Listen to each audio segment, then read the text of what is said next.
shit, a few years ago. Which is kind of the reason why I went down there. When I went down there, I was like, oh, I got them out there and shit like that. And then we kind of had a falling out. I had a falling out with my male cousin, and where he like stole some money from me. Well, he stole some jewelry from me, which I was still making payments on. Shit. And I found it like in a fucking pawn shop. And I'm like, yeah, that looks like the necklace and my fucking rings that I had lost. You know what I'm saying? I was like, yo. In Jersey? I bought them up here in Jersey. All right. I had taken them off, and I had it like put away in like a suitcase. And someone went through my suitcase, took my shit out, and I found it in a pawn shop. And I know it was my shit because the clasps that I had put on were custom clasps, because the clasp that came with the original, like it's like a Cuban link chain type of thing, had broke. So I had gotten this like fancy ass clasp where like you can't even rip it off a person's neck. Okay. So it's like the kind of screw together. It's not meant for that link, for that link of chain, and it's hanging from the window. I'm like, yo, it has even the clasp I put on that shit. I had that shit custom made. You know what I'm saying? I'm like, that's my shit. That's my bracelet. That's my chain. There's a combo set. That's my ring that I fucking had lost that had my little diamonds in it and shit. I'm like, yo, that's my shit. I go inside the pawn shop. The pawn shop guy, I'm like, yo, that shit in the window was stolen from me. I was like, can you show me who it is that fucking brought that shit in? Because I know it wasn't me. And they're like, oh, well, we could do is show you a picture of the person. Yeah. Show me a picture.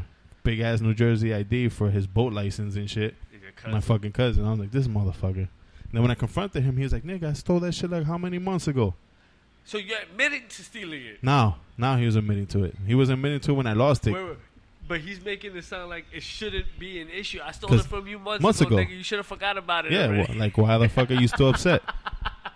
So I got pissed off, and at the time I was living with him.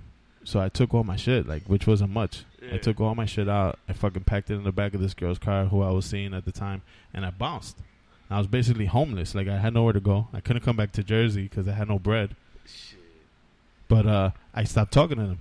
And then his sister, who I thought I could go to just to be like, yo, I need some help.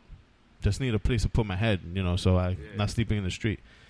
Her fucking man comes up to me, and her man is like, don't even think that you coming up in here, motherfucker, because I dealt with enough shit with her brother.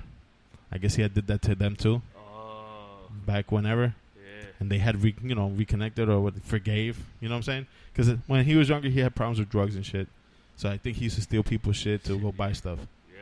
So, and then you clean up, and then it gets forgotten about. Like, all right, So then shit gets forgotten about, and people forgive, and, you forgive and forget. But in my case, since I left, and I basically stayed homeless for like 6-7. Hey, what's going on, guys? You want to get started doing your own podcast? All you got to do is check out Anchor. Anchor makes it super easy. They give you everything you need in one place for free, so it doesn't cost you anything. And you can use it in the comfort of your own home using your phone or computer. They also give you all the creation tools you need to edit and do everything else that you need to do your podcast to make it sound great. And at the end, when you're done, they'll help you distribute your podcast so you can be heard by all your friends everywhere. On Spotify, Apple Podcasts, Google Podcasts, and a whole bunch of other sites. And don't forget, you can easily make money. That's the best part. You can make money on your podcast with no minimum listenership. All you got to do is go down to the Anchor app and download it, or go to anchor.fm to get started. 7 months. It took me a long time to forget. I wasn't trying to hear none of that shit. I can't forgive. So I was like, you know, at the end of the day, you stole $2,000 from me. I'll forget. I won't forgive. At one point, he came up to me while I was still in Miami, and he was like, yo, like, that's my bad. How can I get this so where we could be square again? I was like, all right, well, we could start by you giving me $2,000.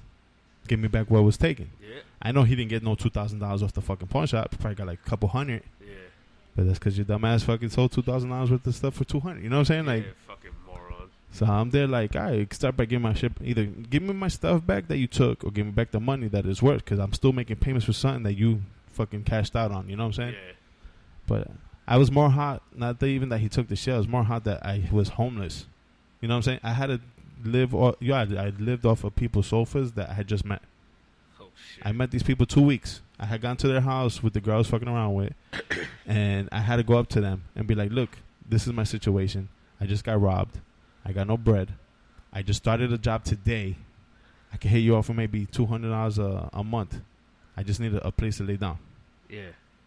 I'll sleep on the floor. I'll sleep in the closet. I just need a place to lay my head until I can save up some bread so I can be out. Yeah, get my own spot. So they were like, yeah, no problem. You're cool. they let me stay. I was sleeping on the sofa. I gave them $200 for the month. Yeah. I was there for 2 weeks. And then they were like, oh, like, you work really late at night, and it, kind of fucks up our shit. Because, like, I'm sleeping during the day when they want to be doing whatever the fuck they're doing during the day, and I'm sleeping on the sofa. It's like, all right, I don't have a 9 to 5. I worked in a fucking, a Denny's, which is like an IHOP equivalent, you know what I'm saying? Yeah. And I work graveyard, so I went to work at 4 or 5 o'clock in the afternoon, and I stayed there till 4 or 5 o'clock in the morning, you know what I'm saying? So I'm sleeping all day. All day, yeah. So I stayed there for 2 weeks. I'm there like, you know what, fuck it. You did me a favor, keep the $200, even though I'm not staying the whole month. Yeah. I just appreciate you giving me a place to put my head. For 2 weeks. So I'm like, all right, now what I got to do? Because I ain't got no money saved still, you know what I'm saying? Then I wound up having to stay at her grandma's house, the girl I was messing around with. Her grandma was like, oh, you can sleep on my sofa. So I'm like, all right, bet. Same bet. Give you $200. I'll sleep on the sofa. I don't need anything from you other than a place to lay down and to take a shower. So I did that. Problem with sleeping on the sofa of an old Spanish woman's house in Florida. On plastic? Nah, fuck the plastic. Because she didn't have plastic on her sofas. The problem is that Cubans out there, they cater to everybody. They make breakfast. They make breakfast for the whole building. Yeah. So 4 or 5 o'clock in the morning, there's like 800 people there eating breakfast that just live in the fucking building, looking at me like, "Whoa, why is this nigga sleep on the sofa?" You know what I'm saying? So I had to get out there quick. Which is what made me upset, because I was like, "Yo, like, you put me out there, like, you stole from me, then you kicked me out. You basically fucked up my life a little bit. And then I got no bread, so I can't just go back to Jersey and go back to my family and shit." So I had to make that shit work, which is what I wound up doing. So that's what upset me more than him robbing me. It was like, yo, you put me through shit. And that was like a couple months before I was able to save up money, and I got my own efficiency. And I was like, yo, I'm doing my own thing. Yeah. And then I just cut him off. I cut his sister off too for a while. His sister had to come up to me after she broke up with that dude. Yeah. Oh, I'm sorry. I didn't know he had. It was like, yo, your man came up to me and told me not to ask for shit, because he already had done with that shit with your brother, and he's not doing that shit with me. And I just looked at him like, did I ask you for something? I never came to you. Yeah. They came to me. They came to my job, actually, talking, because they didn't know where I was for a couple months. Okay. And he comes up to me. He finally finds me in a restaurant, mad windows near their house. Because he was driving by. He saw me going in, going out, God knows. Oh, don't even think for a second, blah, blah, blah. You're going to fucking be, hitting us up or staying with us in our house. So I was like, did I ask you, nigga? Like, I never even came to your house and asked you. You know what I'm saying? I'll sleep in the street before I asked you, dude. Shit. So I told her that, and she did I didn't know he said that to you. I was like, he didn't have balls to say that to me unless he already had conversated with you about that shit. You know what I'm saying?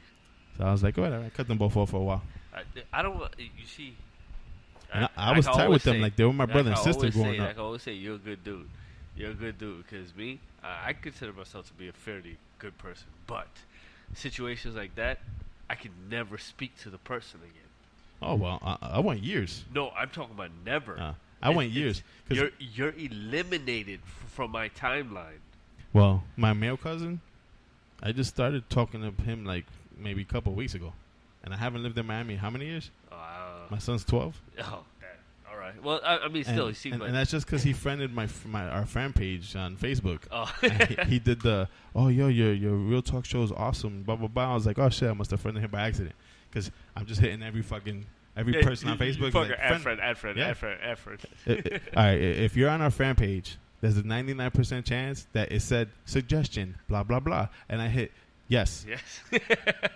That gave you the opportunity to say no, but you said yes as well. So that's we appreciate your yes. Now you're a fan on the page.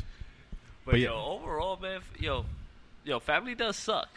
They can. Family sucks. But at the end of the day, I never go by that blood is thicker than water shit. Nah, you can't pick your family. Nah, you pick your friends. Yeah, you can't pick your family. Oh, I can pick. I picked and choose who I decided was family. Well, I think that's why, like, most of my close friends, like you, Paul, I just introduce. Oh, it's like my brother. Yeah, you know what I'm saying? Exactly.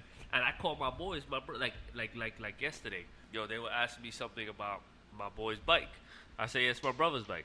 He came. He jumped on his bike. They was like, "That's your brother?" I said, "Not blood brother, but that's my brother's bike." Just because he looks white. I was like, that's my brother's bike. I was like, I don't care if y'all say, why y'all always call. I said, listen, I don't call everybody my brother. I do not.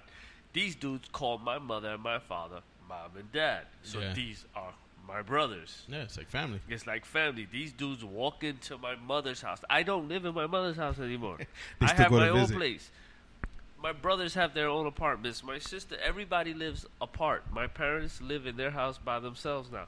Now, if I'm in my mother's house and one of my friends is like, "Yo, where you at?" My mom's crib. They come over. They literally go into the kitchen, go into the fridge, take what the fuck they want. Yeah, that's how my house was. And it is what it is. And my parents are walking in and out the kitchen, looking at them like, "Okay, you fucking grew up here." Growing up, anybody who I hung out with back in the day, like if you came to my house, you know, I guess when you go to like white people's houses, it's like, "Oh, Mrs. So and So, can I get something to drink?" And she gets you a drink. Nah, my mom was always like, "This ain't a restaurant. You thirsty? The fridge is right there. Right there, exactly. You get what you need." But that's not to everybody. No, my mom was like that with everybody because It wasn't like that with everybody. Like you had to have my mother's love to go into her fridge. I think it's because me and my brothers, we all had so many friends. And like no bullshit, like our house was like the hub. Like everybody met up at the house. Spot. Yeah, so you know Yeah, that was a straight hangout spot. It just got to the point where mom's like, "Yo, there's a fridge. If you want something, there it is. There's a stove. You guys know how to cook. Don't burn my house down." Nah, my mom wouldn't let nobody cook. But if she cooked and they're there, you guys hungry? Yeah, the food's right there. Well, we didn't have that problem in my house because my mom be like, "Oh, you guys hungry? Well, there's frozen dinners in the freezer." The hungry man. My mom didn't cook. The fucking hungry man. And when she did cook, it was like, "Don't eat that. You're not gonna like it." Nah, that's one thing my dad always said. He was like, "No matter how poor you are, you could always have food."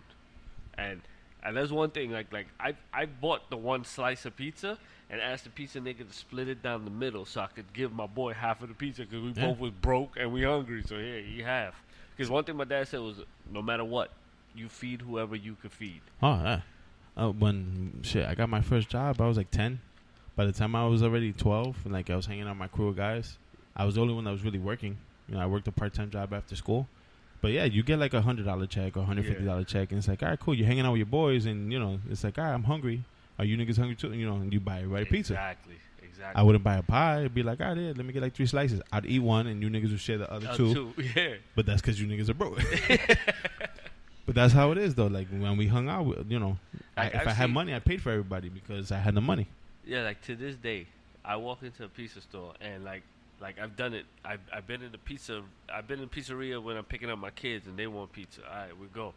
Babe, what do you want? One slice. Yo, let me get 2 slices. And then I see a crew of little 3 or 4 kids. 3 kids will order, and their friends like, "Nah, I ain't got no money." I'd be like, yo, another slice for him. Yeah. You know, I gotta pay for this shit. But it's like, dude, it's 4 of y'all. 1 of y'all don't got no money. You gonna tell me all 3 of y'all can't chip in and buy this nigga a slice? Y'all niggas are gonna sit there and eat that shit, and he's just gonna be looking at you guys like, "I can't wait to get home. I'm starving." Yeah, exactly. I tell my son that shit all the time. Because he be doing that with his friends from school. Yeah. I remember, like, maybe 2 years ago when he first started, he's like, "Oh, Dad, you know, can I get a couple bucks? I want to go to pizzeria after school." I was like, "All right, cool, here, you know. Here's $3 because I don't know how much a slice costs." And 20. Then, you're in line. Expensive. You're in line. But, you know, I gave him like $3-4, and then the next day he's like, "Oh, Dad, can I get, you know, a couple dollars again to go to pizza?" I'm there like, "Dude, you just went the other day. Like, what do you need another $3-4? Like, were you hanging out at the pizzeria?" And he's like, "Yeah, you know, one day my friend will pay, and then I'll pay for him the next day." So I'm like, all right, cool, I get that. All right, that's his $10 right now. You know what I'm saying? Yeah. Like, go get yourself something to drink too, because if I'm giving you $3 and a slice is $2.75, you know, you ain't got no money for no drink. And they don't sell quarter waters no more. Nope, not no more. And fucking soda's like $2.50, and it's a can. It's a 8 ounce, not even a 12 ounce. It's like the 8 ounce small joints. They want $2 for now. Yo, dude, my daughter. She was taking that summer course we spoke of earlier where she was doing coding and shit. So her grandmother went to pick her up from school downtown on 52nd Street on the east side. She says she's hungry. Her grandmother takes her into one of those delis and buys her a burger with fries and a drink. $30. Get the fuck out of here. That's a restaurant. That's not a deli.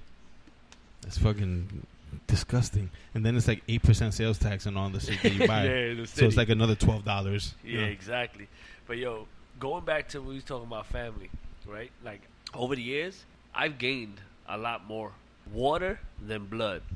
You know, as the saying goes, water's thicker than blood. I gained more water than blood because I've met more people that are rooting for my career than the people that supposed to be rooting for my fucking career. Yep. You know? Yep. And I'm like, I made them family. Like, I got my boy Matt, who you actually train with. Yep. You know, Work fitness. that dude is like fucking family. He's always looking at. He's a cool ass dude too. Yeah, he fucking hits me up to be like, "Yo, what's good? You alright? You good? I haven't seen you." Like he's personal training my sister and my brother-in-law. Nice. He's gonna start doing my mom and my aunt.